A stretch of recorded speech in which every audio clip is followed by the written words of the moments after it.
discurren vías infalibles de trenes fantasmas, de vagones de sueños, a través del erial que está más allá de nuestras vidas, acarreando un tráfico sin fin de almas que han muerto. Puede oírse su traqueteo y zumbido en los lugares quebrados del mundo, a través de grietas abiertas por actos de crueldad, violencia y depravación. Su cargamento, los muertos errantes, puede entreverse cuando el corazón está a punto de estallar y se vuelven claramente visibles visiones que deberían permanecer ocultas. Estas autopistas tienen señales indicadoras, y puentes y zonas de aparcamiento. Tienen peajes e intersecciones. En estas intersecciones, donde las masas de muertos se mezclan y cruzan, es más probable que esta autopista prohibida irrumpa en nuestro mundo. El tráfico es intenso en los cruces y las voces de los muertos alcanzan su mayor estridencia. Aquí, las barreras que separan una realidad de la siguiente las desgasta el paso de innumerables pies.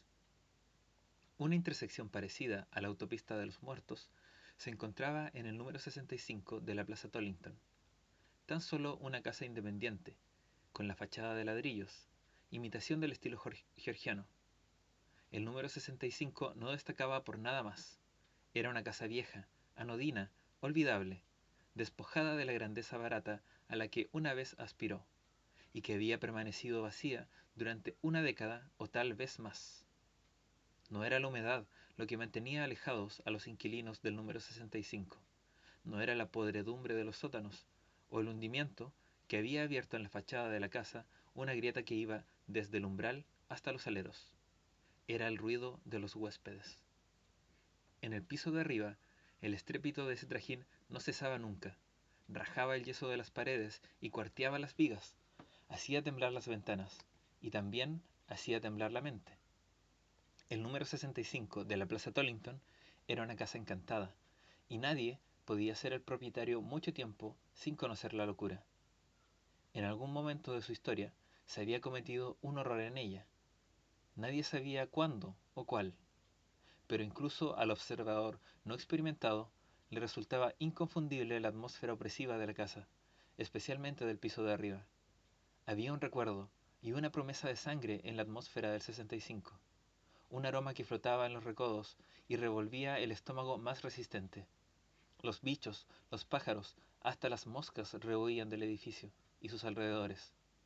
Ninguna cochinilla se arrastraba por la cocina, ningún estornino había construido su nido en el ático.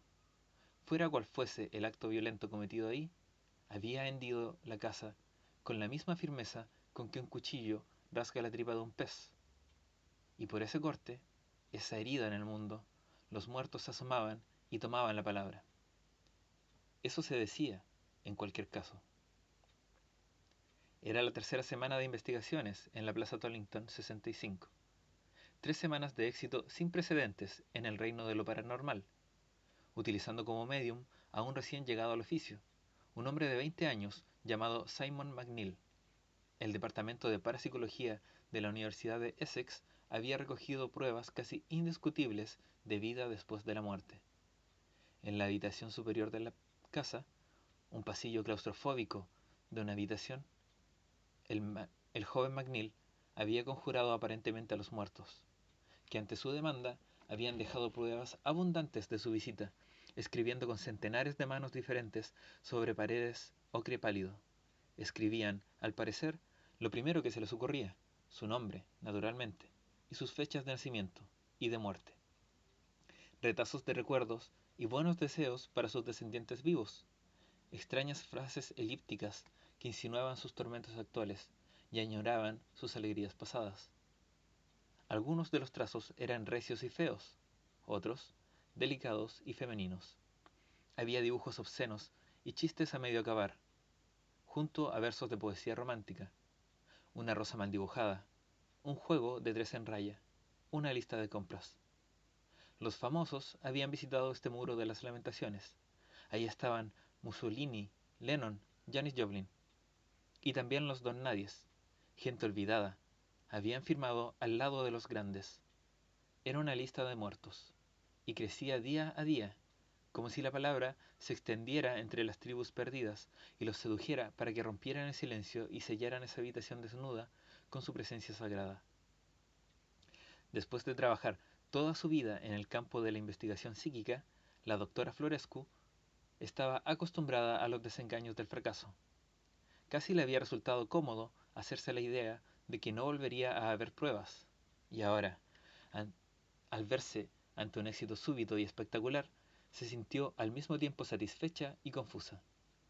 Se sentó, como se había sentado durante 3 increíbles semanas, en el salón del piso de en medio, un tramo de escalera por debajo del despacho, y escuchó el clamor de ruidos procedentes de arriba con una especie de temor reverente, osando apenas creer que se le permitiera presenciar ese milagro.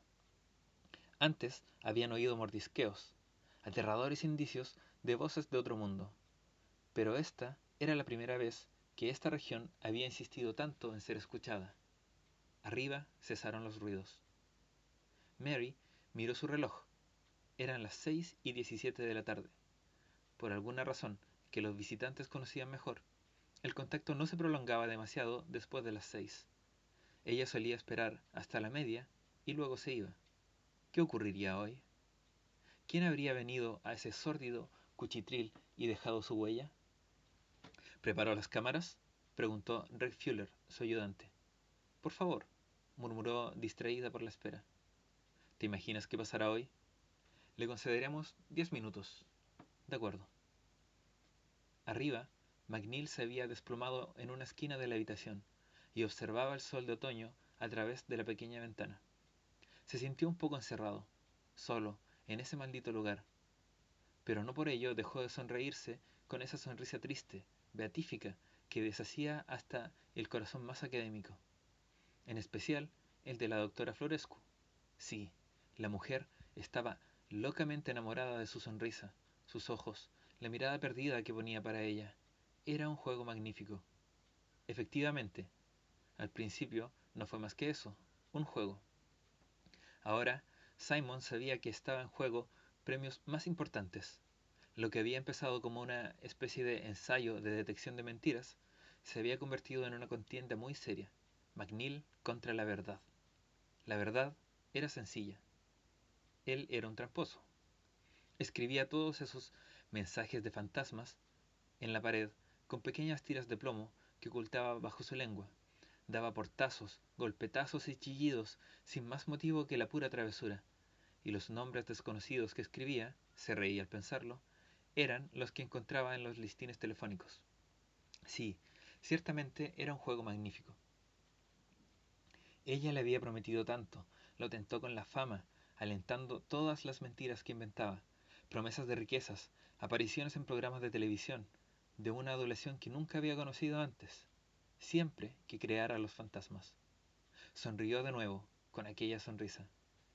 Ella lo llamaba su intermediario, un inocente transportista de mensajes. Estaría pronto arriba de las escaleras, con los ojos sobre su cuerpo, y la voz de él a punto de romperse por la excitación patética que sentiría ella ante una nueva sarta de palabras garabateadas y absurdas. Le gustaba que ella mirara su desnudez, o casi desnudez.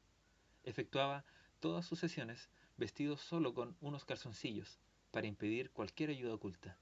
Una precaución ridícula. Todo lo que necesitaba eran los plomos debajo de la lengua y la suficiente energía para agitarse durante media hora, bramando a voz en grito. Estaba sudando. El canal de su esternón estaba empapado de sudor y tenía el cabello pegado a la pálida frente. El trabajo de hoy había sido duro. Estaba deseando salir de la habitación, lavarse con agua y dejarse admirar un rato. El intermediario llevó su mano a los calzoncillos y jugueteó, distraído. En alguna parte de la habitación estaba encerrada una mosca, o tal vez varias. La estación estaba demasiado avanzada para que hubiera moscas, pero las podía oír cerca, en alguna parte. Zumbaban y pasaban rozando la ventana o alrededor de la bombilla. Oía sus pequeñas voces de mosca, pero no le extrañaban, absorto como estaba, pensando en el juego o en el simple placer de acariciarse. ¿Cómo zumbaban las voces de esos insectos inofensivos? Zumbaban y cantaban y se lamentaban. ¿Cómo se lamentaban? Mary Florescu tabaleó la mesa con sus dedos. Su anillo de casada estaba suelto. Lo notaba moverse al ritmo de su tamborileo. Unas veces estaba apretado y otras suelto. Uno de esos pequeños misterios que nunca había analizado debidamente. Sencillamente lo aceptaba. De hecho, hoy estaba muy suelto, casi a punto de caerse. Pensó en la cara de Alan, en la querida cara de Alan. Pensó en ella a través de un agujero hecho en su anillo de casada, como del otro lado de un túnel. ¿Se había parecido eso a su muerte? ¿Fue arrastrado cada vez más lejos por un túnel hacia las tinieblas? Se caló más firmemente el anillo.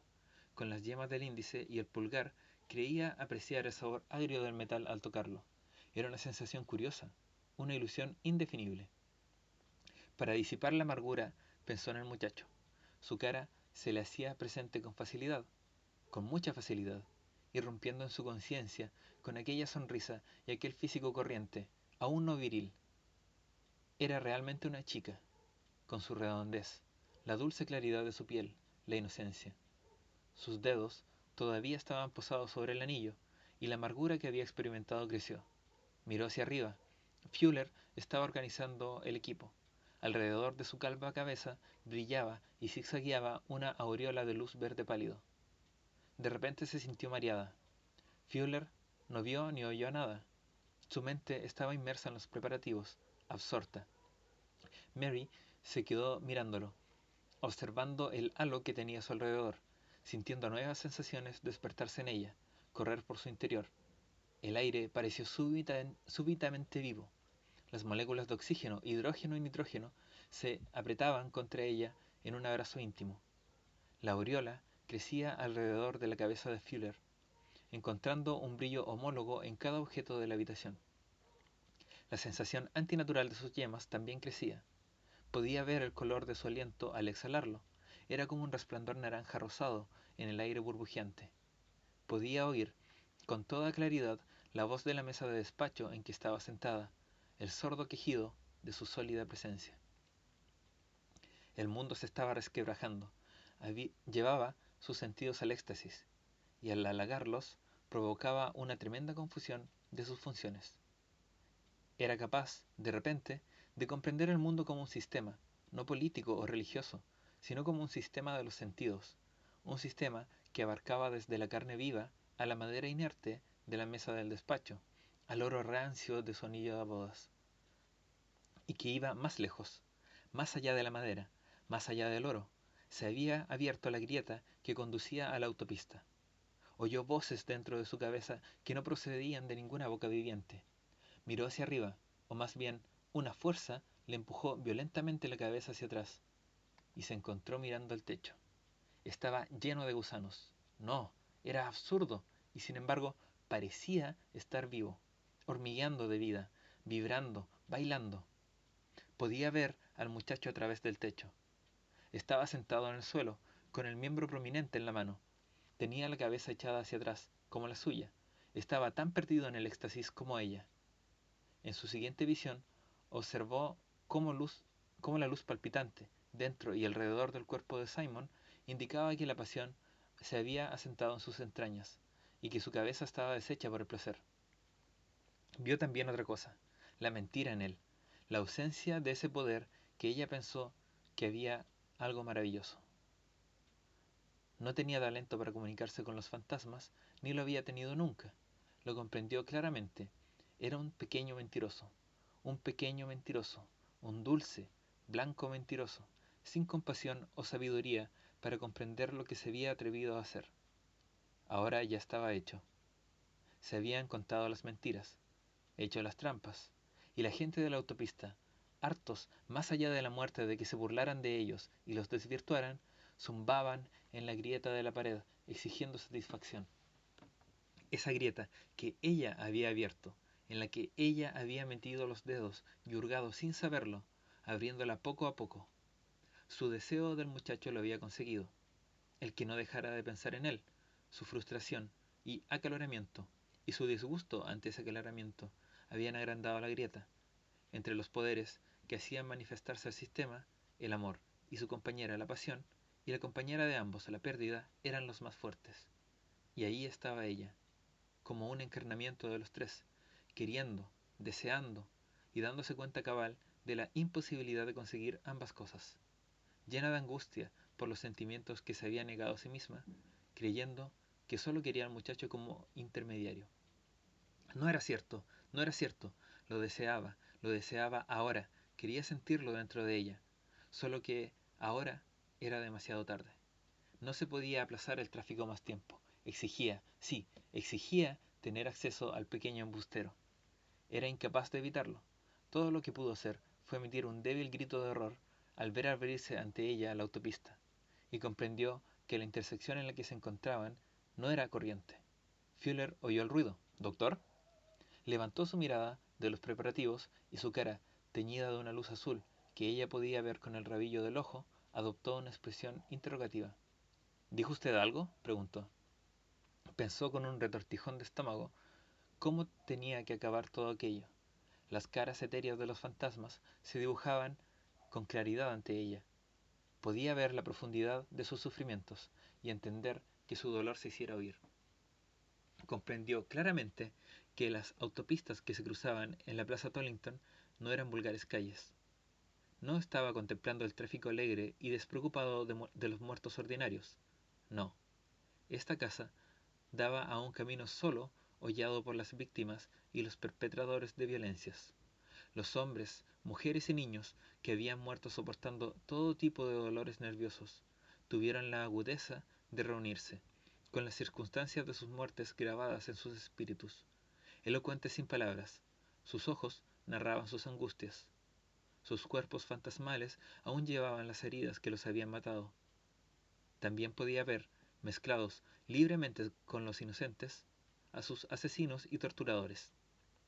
Estos monstruos frenéticos, enloquecidos mensajeros sangrientos, miraban el mundo a hurtadillas, criaturas sin par, inefables, milagros olvidados de nuestra especie, parloteaban y aullaban su algarabía. El muchacho que estaba encima de ella se dio cuenta de su presencia, lo vio moverse un poco por la habitación silenciosa, sabiendo que las voces que oía no eran voces de moscas, que los lamentos no eran los lamentos de un insecto. Comprendió de repente que había vivido en un pequeño rincón del mundo, y que el resto del mundo, los mundos, tercero, cuarto y quinto, lo acosaban, hambrientos e irrevocables, mientras estaba tumbado. La visión de su pánico fue también para ella un sabor y un olor. Sí, gozó de él como siempre había deseado, pero no fue un beso lo que unió sus sentidos, sino su creciente pánico. La colmó, su empatía era absoluta. Los dos tenían la mirada espantada. Sus secas gargantas emitieron con voz áspera la misma petición. Por favor, que el niño aprenda. Por favor, que reciba atenciones y regalos. Por favor, que hasta los muertos. Por supuesto, que los muertos sepan y obedezcan. Por favor. Esta vez no se concederían favores. Lo sabía con seguridad. Estos fantasmas se habían sumido en una desesperación afligida durante una eternidad en la autopista, arrastrando sus heridas por las que habían muerto, y las locuras por las que habían asesinado. Habían soportado su levedad, su insolencia, sus estupideces, las maquinaciones que habían trivializado sus sufrimientos. Querían decir la verdad. Fuller, cuya cara flotaba ahora en un mar de luz naranja palpitante, la estaba observando más de cerca. Notó que le ponía las manos sobre la piel. Sabían a vinagre. ¿Estás bien?, le preguntó con un aliento de hierro. Ella agitó la cabeza. No, no estaba bien, nada estaba bien.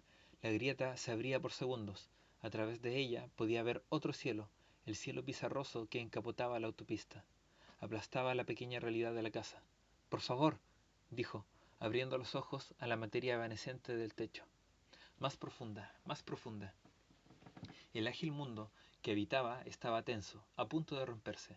Súbitamente se rompió como un dique, y negras aguas irrumpieron inundando la habitación. Fuller sabía que algo no iba bien. El miedo repentino se reflejaba en el color de su aureola, pero no comprendía qué estaba pasando. Ella sintió erizarse su espina dorsal. Podía ver cómo daba vueltas el cerebro del hombre. ¿Qué está ocurriendo?, dijo. Lo patético de su pregunta hizo sonreír a Mary.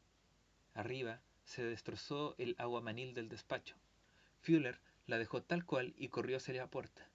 Al acercarse, ella empezó a traquetear y a agitarse, como si todos los habitantes del infierno la estuvieran golpeando desde el otro lado.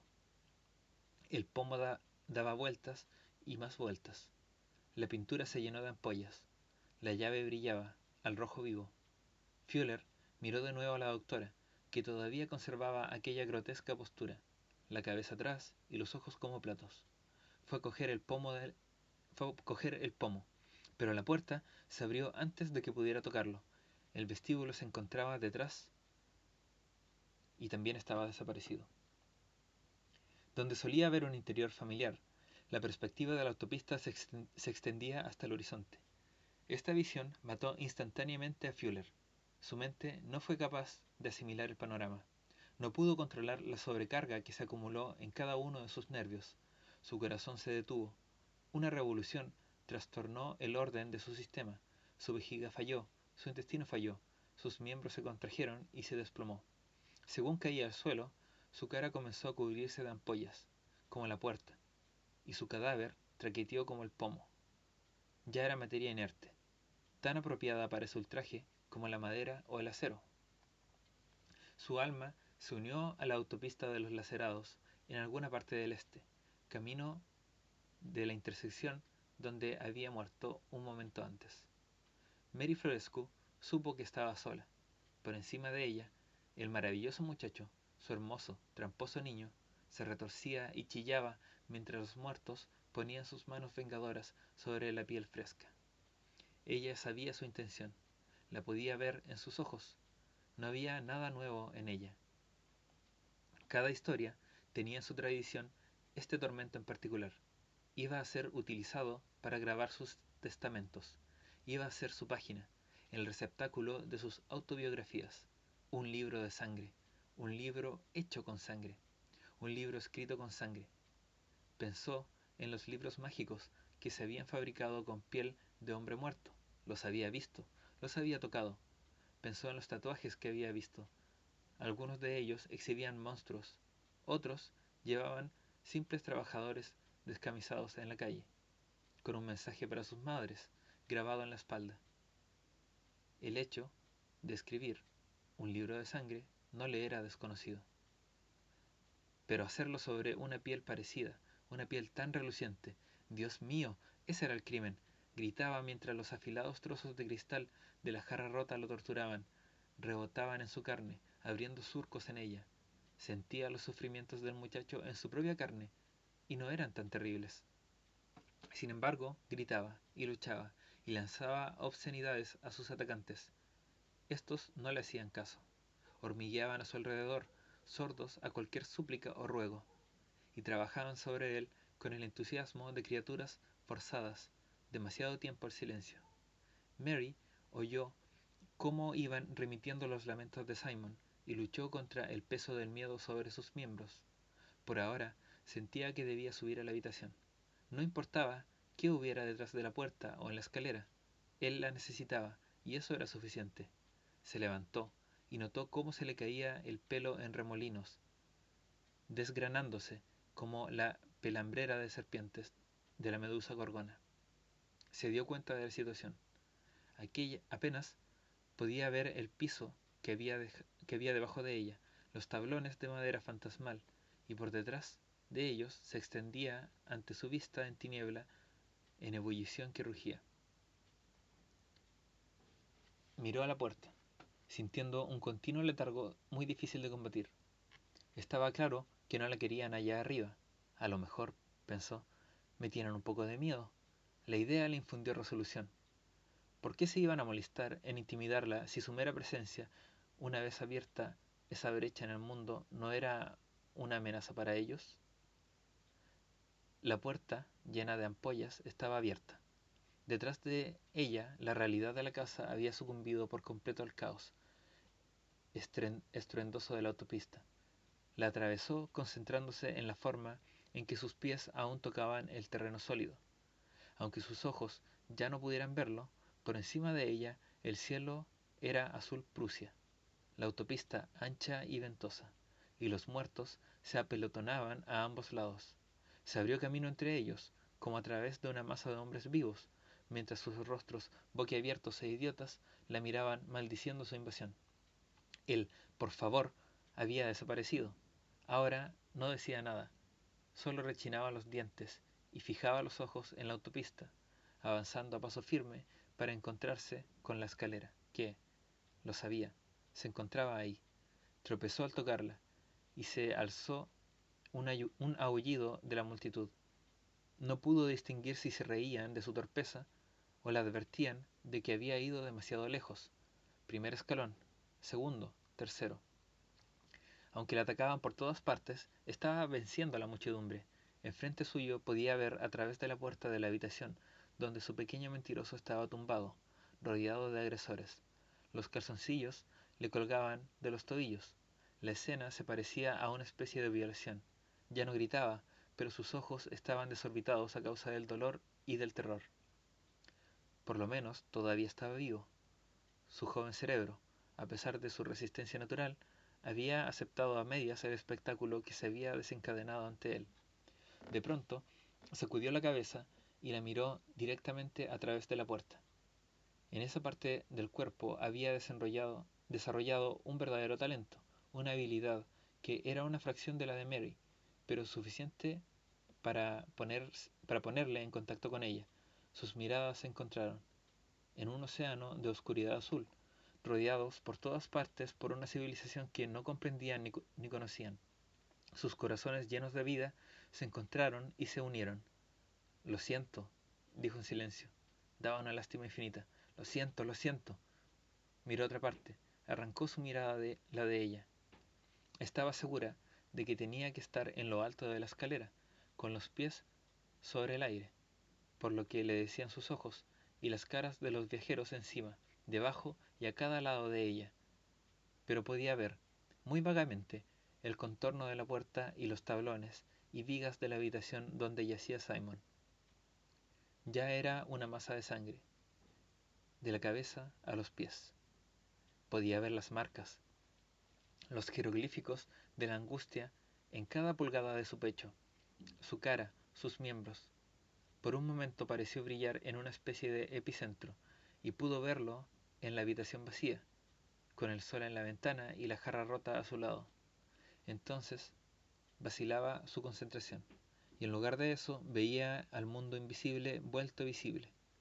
Él colgaba en el aire, mientras le escribían por todas partes, arrancándole el pelo de la cabeza y el cuerpo para limpiar la página. Escribían en sus axilas, en sus párpados, en sus genitales, en los pliegues de sus nalgas, en las plantas de los pies. Solo las heridas coincidían en las dos visiones. Lo hubiera rodeado de torturadores o solo en la habitación. Sangraba y sangraba. Ya había llegado a la puerta.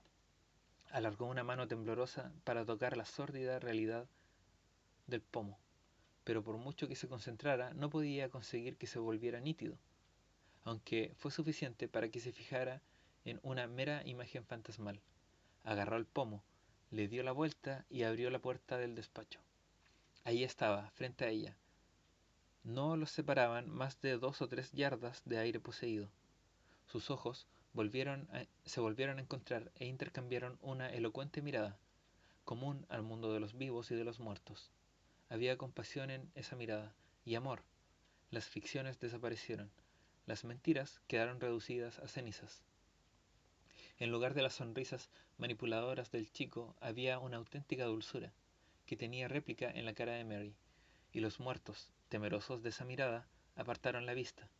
Sus rostros se endurecieron, como si les estuvieran tensando la piel sobre los huesos. Su carne se volvió negra como una magulladura, sus voces tristes ante la previsión de la derrota. Intentó tocarlo, pues ya no tenía que luchar contra las huestes de los muertos. Se estaban cayendo de cada lado de su presa, como moscas muertas que se despegaron de una ventana. Le tocó ligeramente la cara. Su caricia fue una bendición. Los ojos se le llenaron de lágrimas, que cayeron por su mejilla desollada, mezclándose con la sangre. Los muertos ya no tenían voz, ni siquiera boca. Estaban perdidos en la autopista. Su maldad había sido contenida. Plano a plano, la habitación empezó a restaurarse. Las planchas del suelo, todos los clavos, todos los tablones manchados se hicieron visibles bajo su cuerpo sollozante. reaparecieron las ventanas y, fuera, la calle crepuscular repitió el eco del clamor de los niños. La autopista había desaparecido por completo de la vista de los vivos. Los viajeros habían vuelto la mirada hacia la oscuridad y se habían sumergido en el olvido, dejando solo sus signos y talismanes en el mundo tangible. En mitad del rellano del número 65, sus pies, al pasar por la intersección, tropezaron casualmente con el cuerpo humeante y lleno de ampollas de Rex Fuller. Por fin, el alma de Fuller pasó entre la muchedumbre y echó una ojeada a la carne que había ocupado una vez, antes de que la multitud le empujara hacia el tribunal donde sería juzgado. Arriba, en la habitación, que se ensombrecía, Mary Florescu se arrodilló al lado del joven McNeil y acarició su cabeza pegajosa de sangre. No quería abandonar la casa en busca de ayuda hasta que estuviera segura de que los torturadores no volverían. Ya no había más ruido que el zumbido de un reactor buscando su camino por la atmósfera hacia la mañana. Hasta la respiración del muchacho era silenciosa y regular. Ningún halo de luz lo rodeaba. Todos los sentidos estaban indemnes: vista, oído, tacto. Tacto. Lo tocó. Ahora, como nunca se había atrevido a hacerlo antes, rozando ligerísimamente su cuerpo con las yemas, haciendo correr los dedos por su piel levantada, como una mujer ciega para que leyera braille. Había palabras diminutas en cada milímetro de su cuerpo, escritas por una multitud de manos. Incluso a través de la sangre podía distinguir con cuánta meticulosidad lo habían desgarrado las palabras. Incluso podía leer, bajo la luz mortecina, alguna frase ocasional. Era una prueba que estaba más allá de toda duda, y deseó, oh Dios, cuánto lo deseó, no haberla conseguido jamás. Y sin embargo, después de esperarla toda una vida, ahí estaba, la revelación de una vida más allá de la carne, escrita sobre su propia carne. El muchacho sobreviviría, eso estaba claro. La sangre ya se iba secando y la miríada de heridas sanaban. Después de todo, era sano y fuerte. No tenía ninguna lesión física grave. Su belleza había desaparecido para siempre, por supuesto. A partir de ahora, sería, en el mejor de los casos, objeto de curiosidad y, en el peor, de repugnancia y horror. Pero lo protegería, y con el tiempo él aprendería a conocerla y a confiar en ella. Sus corazones estaban inextricablemente unidos. Después de cierto tiempo, cuando las palabras de su cuerpo fueran costras y cicatrices, ella lo leería, seguiría con amor y paciencia infinitos las historias que los muertos habían contado encima de él. El cuento, escrito en su abdomen, en un estilo agradable, fluido, el testimonio impreso con exquisitez y elegancia que cubría su rostro y su cráneo, la historia de su espalda, en su espinilla, en sus manos. Las leería todas, las explicaría todas, hasta la última sílaba que reluciera y se deslizara bajo sus dedos adoradores, para que el mundo conociera todas las historias que cuentan los muertos. Él era un libro de sangre, y ella su única traductora. Al caer la oscuridad, abandonó la vigilia y lo guió, desnudo, hacia la noche reparadora. He aquí, pues, las historias escritas en el libro de sangre. Léalas, si le gustan, y aprenda. Son un mapa de esa oscura autopista que conduce más allá de la vida, a destinos desconocidos. Pocos deberán seguirla. Los más andarán pacíficamente por calles iluminadas, acompañados en su tránsito por rezos y caricias. Pero a unos pocos, los elegidos, les llegarán los horrores, brincando para llevárselos a la autopista de los condenados. Así que lea, lea y aprenda. Después de todo, es bueno estar preparado para lo peor, y sabio aprender a andar antes de perder el aliento.